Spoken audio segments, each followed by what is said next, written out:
Hey guys, welcome everybody. Welcome to Brad's Crazy Life.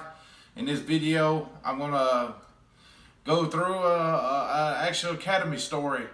I actually thought that I was actually going to get fired.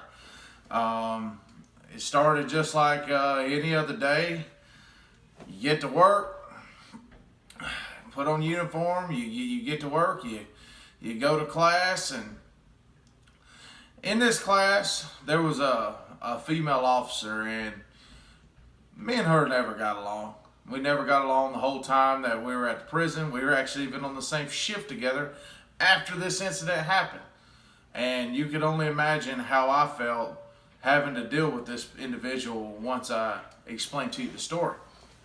Now, this individual, of course, me and her never got along. And I really didn't care to get along with anybody that acted the way that she did. And I'll just leave it at that. First of all, I'm sitting there in the classroom, just minding my own business. I had one of my best friends beside me. This was within, I think it was like the third or fourth week that you were actually sitting down doing book work, and I get a phone call.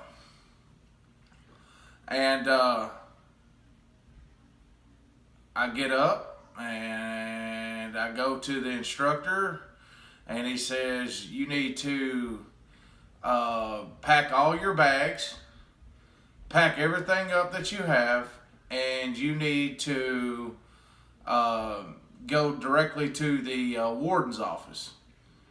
And I'm thinking, oh man, what in the world have I done? What have they discovered that I've done? And I'm sitting there in the back of my mind trying to figure out, oh, what could I have done? What happened? So anyway, the warden's office was about, I don't know, it's probably about 600 yards, 800 yards away from the actual academy building. And that day, specifically, I actually got dropped off. So I didn't even have my car. Because we had maintenance on my car, so it was in the shop. So my wife dropped me off that day. So anyway, I pack up all my stuff. In the back of my mind, I'm wondering what in the world is going on. And I start walking. Now, you could only imagine, this is what you're trying to do to support your family. And this is kind of the cruel shit that happens whenever you become a CO. And you'll understand this. Some of the people that you meet will become lifelong friends. I got 3 or 4 friends that I'll be friends with for the rest of my life. Everybody else can kiss my ass. That's just the way it is, and you'll learn that as long as you're there. Politics play a big role in how you move up and how you get rank, and I've never been good at that. I always been one of those that felt like if you put in the work, and you showed that you could do your job, that should promote you. But it's just not that way in the military or in corrections. It's all about who you brown nose, who you like. And I was in a town where it was a small town where everybody knew everybody. Everybody's been growing up with the same people all through high school. They knew their mamas, daddies, cousins, aunts, uncles, and they all worked there. So you can only imagine, I'm packing up all my stuff, and I'm thinking about all this stuff as I'm walking to the warden's office. Now, when I get there, I set my stuff down. They said, well, there's a conference room that you need to go sit in. Just leave your stuff here, go sit in the conference room. Well, when I go into the conference room, there's this female there. And I'm wondering, what in the world is going on? I haven't touched this girl. I hadn't even talked to this girl that much. I just knew that me and her didn't get along, so I tried to stay away, and that was that. And this situation only made it worse. Now, to begin with, I'm sitting there next to this individual for almost 2 hours, and I'm asking her all the time in there, do you know why we're here? Do you have a clue what's going on? I even told her at one point, I mean, are they going to fire me? What in the world's going to happen to me? So anyway, 2 hours later, the warden and assistant warden come in and they escort us into their office. And they sit me and her down, and I've been sitting next to this officer for 2 hours, and within 2 hours she hasn't said anything. And the first thing that comes out of her mouth was, Officer Edwards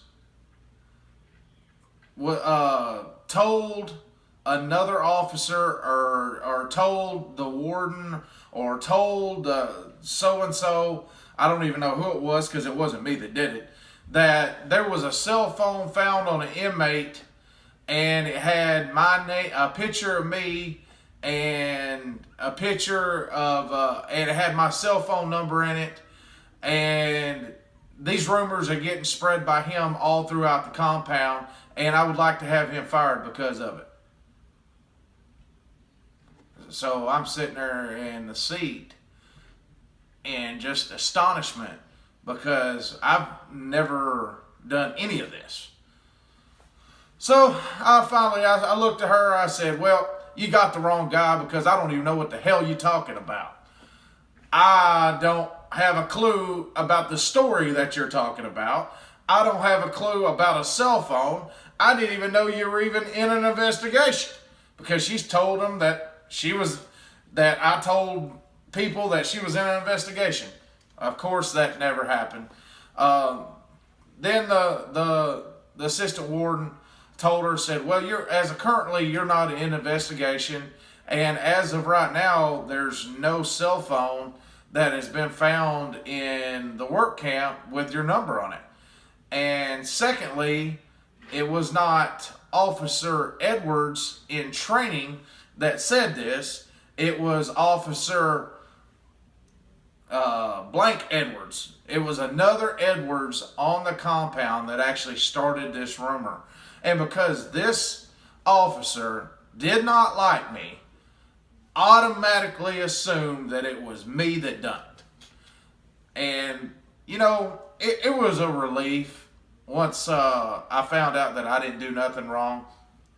I was told to go get my bags and return to the office building, or the training building, which was, like I said, between 800 and probably 1,000 yards away, which is a pretty good walk. And I was able to pack up my stuff and go. Now, in that whole walk back, she actually had the nerve to ask me if I wanted a ride back to the training building. And of course, since I didn't do nothing, I took it, because I had no guilty conscience whatsoever. But this goes to show you how just a little bit of gossip, and if somebody doesn't like you, they'll throw your feet to the fire, and the next thing you know, you're fired over something this small, over something that wasn't even true. I didn't even have a clue. Well, like, share, and comment, and tell me what you think about this crazy story. Welcome to Brad's Crazy Life. Over and out.